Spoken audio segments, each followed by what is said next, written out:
Барилга байгууламж шинээр баригдах тусам нийслэлийн шугам сүлжээ нэмэгдэж байна.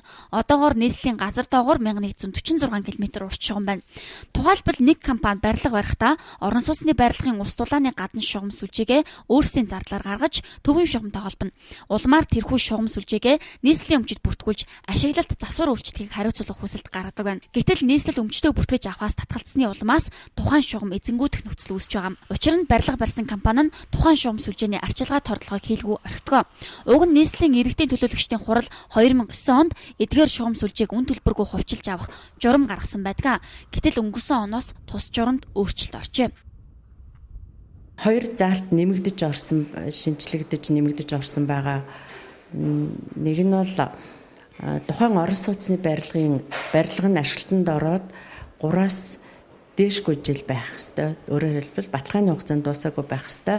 Нөгөө нэг шинэ заалт нь бол нийслэлийн өмчөд шилжүүлж авах тоног төхөөрөмж, шугам сүлжээ нийт эд хөрөнгийн дүнгээс илэгдэлт тооцож ашигласан хугацаанд нь илэгдэл тооцож шилжүүлж авна гэсэн тийм заалт орсон байгаа.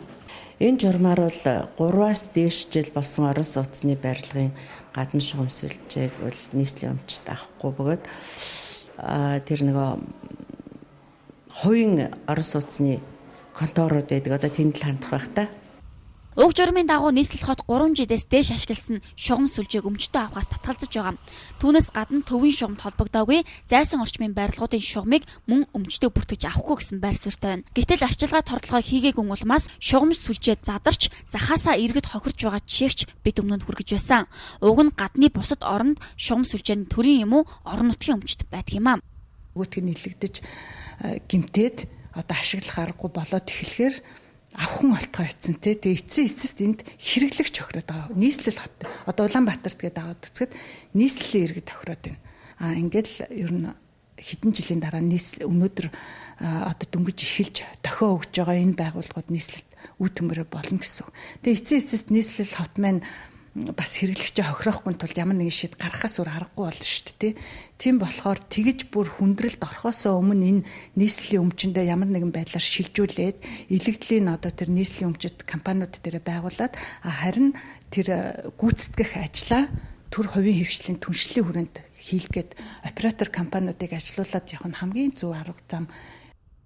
Журмаар 2011 оноос өмнө баригдсан орон сууцны шугам сүлжээг нийслэл өмчтөө авахгүй, харин түүнээс хойш баригдсан барилгуудын шугамыг 3-аас 4 жилийн эрсдлийн зардалтай хамт авна гэжээ.